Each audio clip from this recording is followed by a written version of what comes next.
Hai guys, it's Teddy. Welcome back to Terror. Jadi guys, di Terror kali ini, setelah waktu itu aku ngebahas rangkuman kasus pembunuhan Brigadir J, kali ini aku akan ngebahasnya lagi nih guys.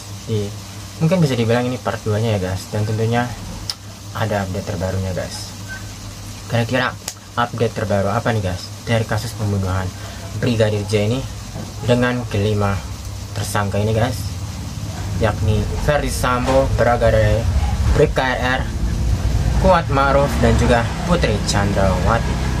So, sebelum kita mulai videonya, jangan lupa untuk subscribe, like, share, dan juga komen. Kalian gak sendiri karena mereka ada di mana-mana.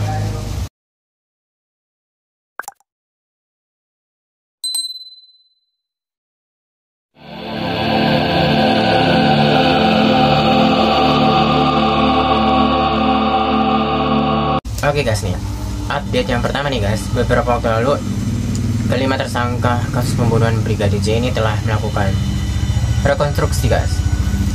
Seperti apa nih rekonstruksinya guys? Jadi rekonstruksinya itu dilakukan pada Selasa 30 Agustus 2022 lalu, dan dalam rekonstruksi tersebut 5 tersangka dihadirkan nih guys. Jadi guys, rekonstruksinya ini dilakukan 74 adegan. Reka ulang adegan pembunuhan Brigadir Yosua dengan 74 adegan. Padahal awalnya ada 78 adegan nih guys. Namun reka ulang hanya 74 aja nih guys. Dan rekonstruksinya pun dilakukan di 2 lokasi, yakni diantaranya digelar di Jalan Sanguling, dan reka ulang di Rumah Magelang diganti nih guys dan digabung di Rumah Sanguling. 51 diantaranya digelar di Jalan Sanguling, reka ulang di Rumah Magelang diganti dan digabung di Rumah Sanguling. Wow.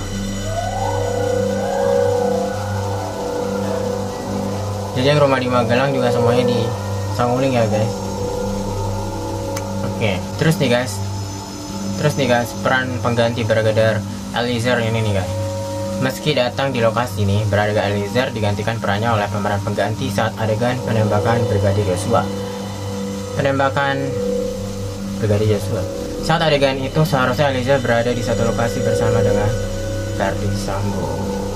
Walaupun si Brigadier E datang nih, semuanya datang, bahkan Brigadier E pun ketemu sama si Ferdi Sambo, tapi pas adalah adegan yang dimana penembakan itu, justru si Brigadier E malah diganti ya kan perannya oleh pemeran pengganti. Wow. Berikut ini guys, tidak ada adegan Sambo menembak nih guys. Dari seluruh adegan yang direka ulang, tidak ditampilkan Ferdi Sambo ikut menembak Yosua atau bagaimana luka di kepala Yosua bisa terjadi. Padahal hasil autopsi kedua Yosua yang dilakukan Perhimpunan Dokter Forensik Indonesia atau PDFI menemukan luka tembak di kepala Yosua nih guys. Jadi nggak ada tuh adegannya si Sambo tuh kayak nggak mau ngelakuin itu gitu, nolak gitu, kayak nggak mau ngaku. Dan berikut nih guys, Sambo dan Putri pun menolak beberapa adegan. Nah ini nih guys, nah, seperti yang aku bilang tadi nih, yang sebelumnya ya, si Sambo ini nolak guys, nggak mau ngelakuin adegan penembakan Yosua, padahal dia itu kan ikut nembak sebenarnya kan. Dan nih guys, Ferdi Sambo dan Putri Chandrawati menolak beberapa adegan reka ulang pembunuhan Nofriansah Yosua Huta Barat alias Brigadir J, sehingga diganti dengan pemeran pengganti atau figur. Penolakan ini dicatat oleh penyelidik dan jaksa penuntut umum JPU dan akan dibuat berita acara penolakan. Wow. Yang mana menurut kalian guys? Kenapa tuh si Ferdi Sambo dan Putri J ada menolak beberapa adegan yang dilakukan gitu, yang harusnya dilakukan tapi dia nolak? Padahal kan mereka yang melakukannya gitu guys. Mungkin masih belum mengaku guys. Dan rekonstruksinya nih guys, fakta yang terakhir, pelukan Sambo untuk Putri. Jadi guys, di tengah proses rekonstruksi nih, Sambo terlihat memeluk Putri yang sedang menangis. Hal itu terjadi saat mereka melakukan reka ulang guys. Ya mungkin udah lama gak ketemu ya guys, si Sambo sama si PC ini, terus berkangen-kangen ria lah guys. Dan ada juga nih guys, pada saat rekonstruksi nih, sebelum rekonstruksi dimulai sih sebenarnya banyak yang salpok tuh guys sama si KM nih, Kuatmaruf. Jangan ngobrol tuh sama si Bribka RR, tapi dia malah ketawa-ketawa cengeng-cengeng. Padahal nasibnya aja sudah dijung tanduk ya guys, bisa-bisanya masih ketawa tuh si KM. Sebagai menurut kalian guys, komen di kolom komentar. Nah itu dia guys fakta tentang rekonstruksi 5 tersangka kasus Brigadir J ini nih guys. Nah berikutnya nih guys, ternyata pasca rekonstruksi itu pihak Polri pun mengupload atau merilis nih guys video animasi ketika pembunuhan Brigadir J ini terjadi berdasarkan fakta-fakta yang sudah dikumpulkan. Kita lihat ya guys video animasinya seperti apa nih guys. Video animasinya ketika Brigadir J dibunuh. Oke guys, kita lihat ya animasi yang Oke, kita lihat guys animasi yang dirilis oleh Polri nih guys, kronologi penembakan Brigadir J. Ya.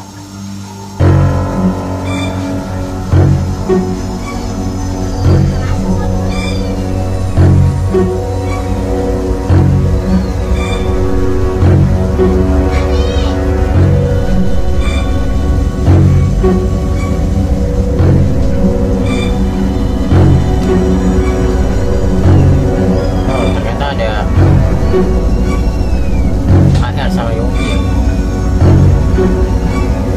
Tapi dia tuh kayaknya nggak ini kan.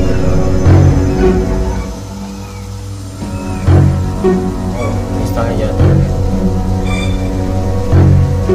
Tapi efek melarang layar tiba-tiba pistol.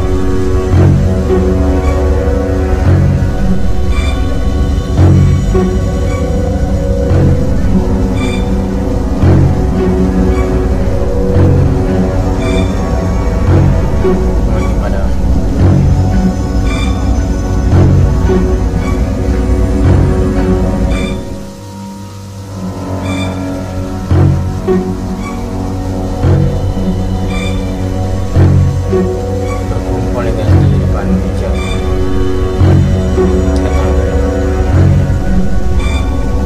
Pasti efek memang cara nembak.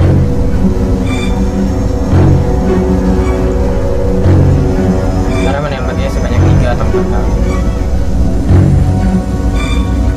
Dan dia pun nih, tapi Brigadir J ini terungkap di samping tangga kan. Nah si FM ini nembak nih guys tuh karena kena belakang kepalanya guys, terus dia nembak tuh guys, seakan-akan terjadi tembak. Terus FS nyamperin PC yang ada di kamar.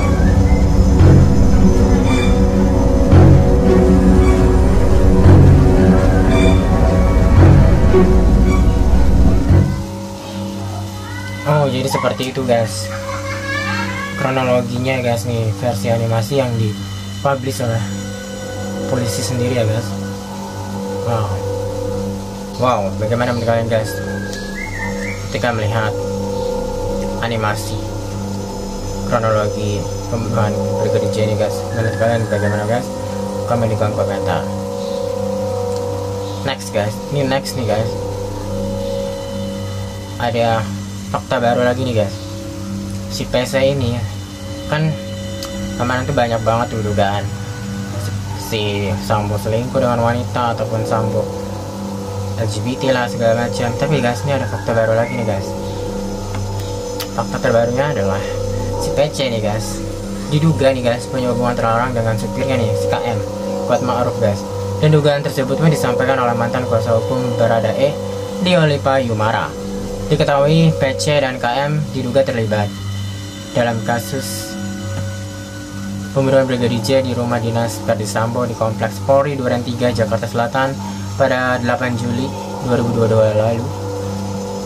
Dan Diolipa Yumara mengatakan saat masih menjadi kliennya, Brother E pernah menuturkan kepadanya dugaan perselingkuhan antara istri Verdi Sambo ini guys, Putri Chandrawati, dengan supir pribadinya Kuatmaruf.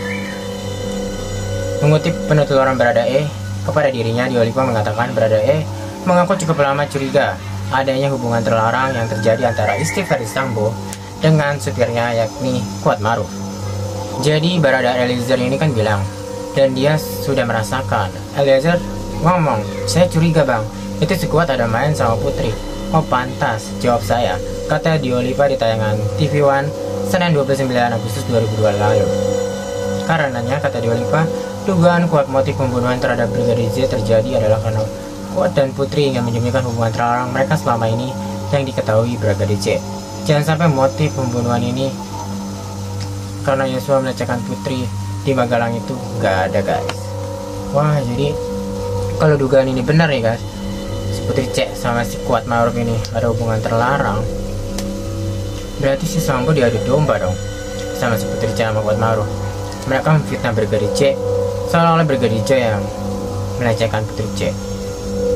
Hingga akhirnya si Sambo tuh emosi, kepancing, akhirnya malah si Brigadir J yang kena jadi korban dibunuh.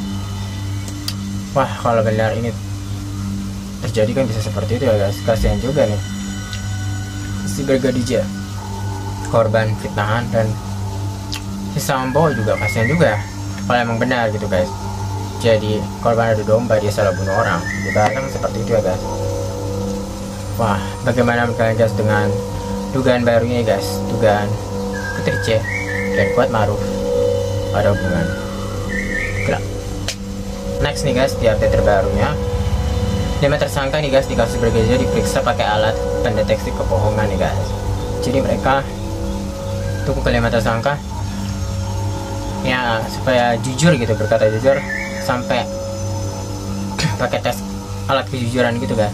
Jadi guys, 5 tersangka kasus pembunuhan Brigadir Nofriansah Yosua Huta Barat alias Brigadir J diperiksa menggunakan alat pendeteksi kebohongan atau lie detector. Irjen Ferdy Sambo atau FS dan istri Putri Candrawati Baca diuji nyali tingkat kejujurannya guys lewat pemeriksaan tersebut.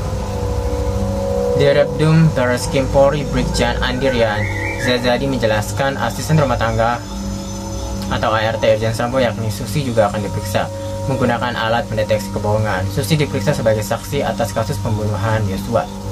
Putri Candrawati, saksi Susi, dan FS akan diperiksa pakai lie detector, kata Andirian Zazadi kepada wartawan dilansir dari Detik News Senin 5 September 2002. Andirian melanjutkan, tersangka akan diperiksa secara bertahap menggunakan lie detector. Dalam satu hari ada 2 orang yang diperiksa. Ya, semuanya akan diperiksa pakai lie detector. Terjadwal 2 orang per hari, katanya guys.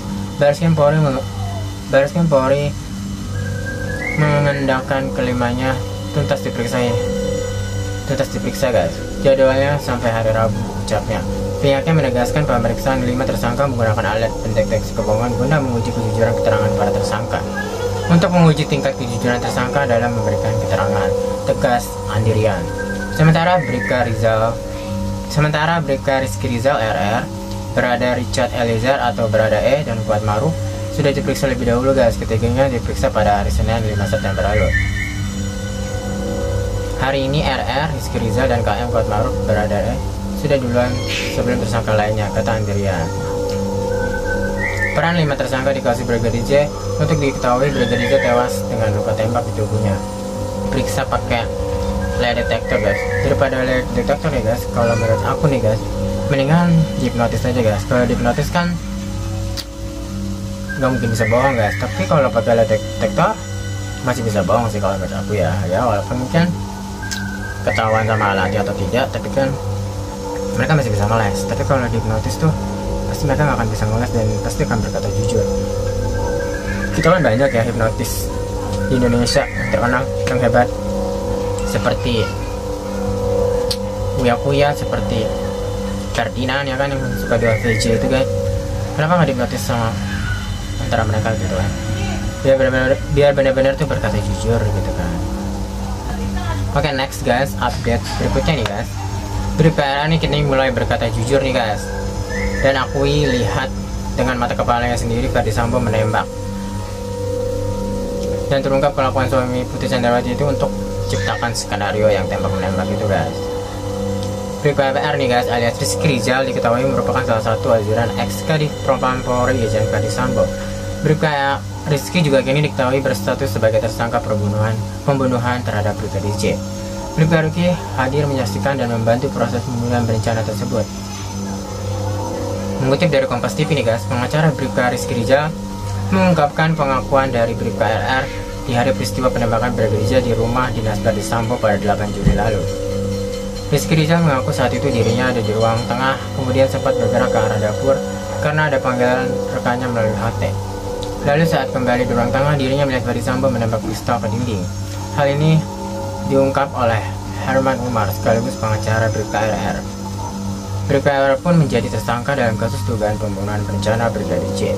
Dilansir dari tribunwow.com melalui pengacaranya, Bribka Rizky Rizal alias Bribka RR membeberkan kesaksian saat pembunuhan Brigadir Nofriansah Yosua Huta Barat alias Brigadir J.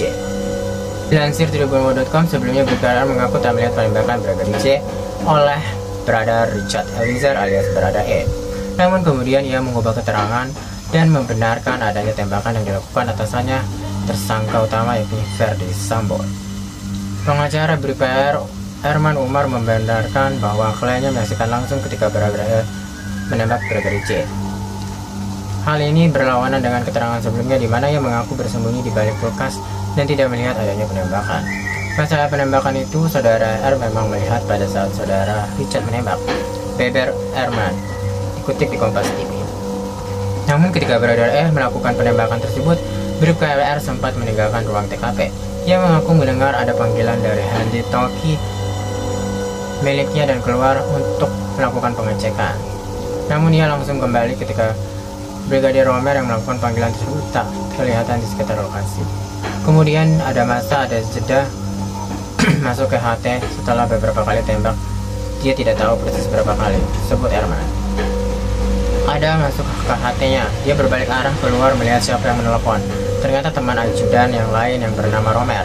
Ternyata Romer nggak muncul mukanya, mungkin masih agak di tikungan di tembok. Ketika kembali ke ruangan tempat Brigadir J dibunuh, Bribka RR melihat bahwa penembakan sudah selesai dilakukan. Brigadir J ditemukan sudah tersungkur di lantai dengan darah yang mengenang. Kemudian ia melihat Verdi Sambo menembaki dinding guna menciptakan skenario tembak-menembak. Memang di samping dapur itu adalah lemari es yang tinggi, sehingga pada saat dia berbalik, yang dia lihat Richard sudah selesai. Terang Herman. Wow, jadi Bribka RR ini sudah mulai terbuka nih, sudah mulai jujur guys, berubah keterangannya yang dari sebelumnya itu. Dan bahkan nih guys, ada juga dugaan katanya sebenarnya si Verdi Sambo itu nyuruh Bribka RR buat nembak Brigadir J. Cuman si Bribka RR itu nolak, gak mau nembak si Brigadir J karena mungkin mentalnya gak kuat atau gimana ya, gak tega. Hingga akhirnya Brigadir E lah yang kena, yang disuruh, karena dia mungkin yang paling bawah lah gitu, paling rendah jabatannya. Dan dia ya sebagai yang paling rendah jabatannya pasti kan mau gak mau dia harus mau, gak mungkin menolak kan. Bahkan pada saat di rekonstruksi pun kan si Brigadir juga terlihat nggak tega kan melakukan reka ulang adegan itu ya guys. Ya dia harus nembak temennya sendiri ya, nggak tega lah, terus harus reka ulang juga di rekonstruksi. Wow, semoga kita benar-benar mendapatkan, semoga semua yang terlibat dalam kasus Brigadir J ini semua mendapatkan keadilannya masing-masing lah guys, yang setimpal dengan perbuatannya masing-masing. Oke, next guys. Next nih guys, si Verdi Sambo mengajukan banding nih guys pasca dipecat sebagai anggota Polri ya guys. Wow, kuasa hukum Verdi Sambo nih guys, Arman Hanis mengatakan penyerahan surat banding tersebut telah dilakukan pendamping dari Divisi Hukum Polri guys. Sudah diajukan oleh pendamping beliau dari Divisi Hukum Polri, ujarnya saat dikonfirmasi guys. Kendati demikian, dirinya tidak menjelaskan secara pasti kapan pengajuan tersebut dilakukan. Jadi si Verdi Sambo ini ngajuin banding guys atas pemecatan yang tidak hormat oleh dirinya tuh guys. Namun nih guys, sayang ini permohonan banding Verdi Sambo ditolak guys oleh Polri guys.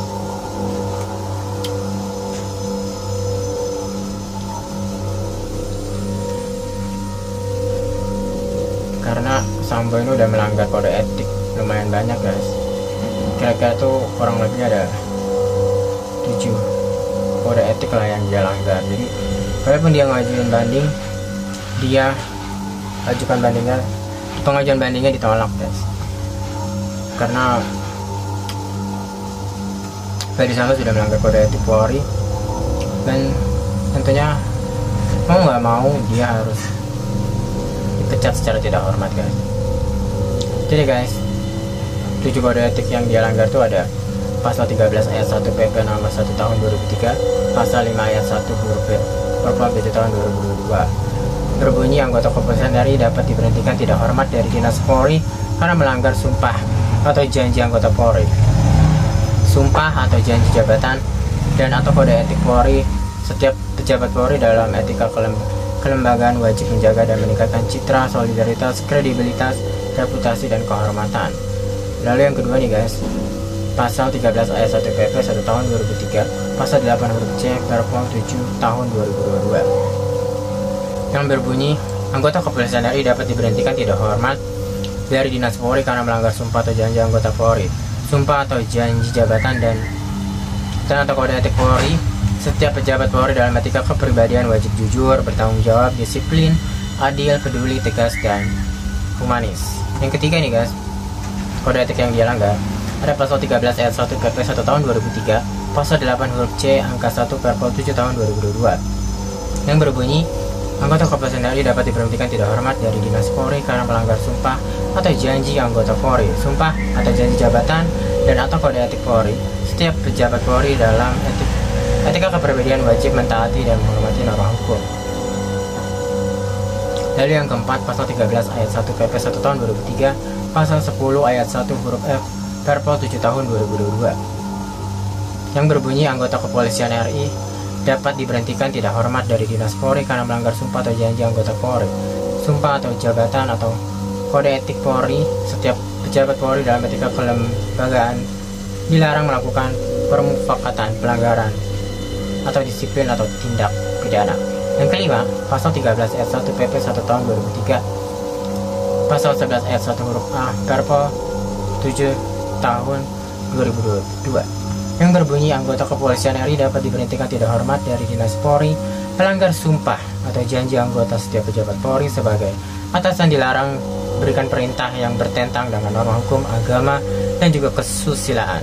Yang keenam nih guys, pasal 13 ayat 1 PP 1 tahun 2003, pasal 11 ayat 1 huruf G Perpol 7 tahun 2022 yang berbunyi anggota kepolisian RI dapat diberhentikan tidak hormat dari Dinas Polri karena melanggar sumpah atau janji anggota Polri, sumpah atau janji jabatan, ataupun kode etik.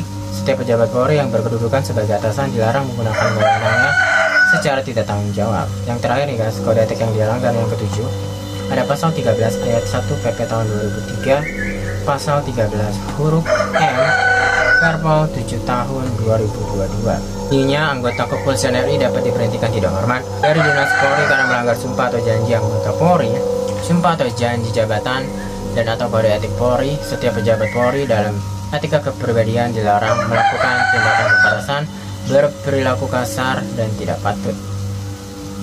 Dan Ferdy Sambo pun dipecat, tidak ada upacara ataupun seremoni Polri. Wow. Ya iyalah ya guys, dia udah melanggar banyak banget, ada 7 melanggar kode etik 7 guys. Dia sesuatu ngajuin banding, pasti ditolak lah guys. Wow. Bagaimana kalian guys? Apakah kalian puas dengan hasil si Sambo yang mengajukan banding tapi ditolak guys?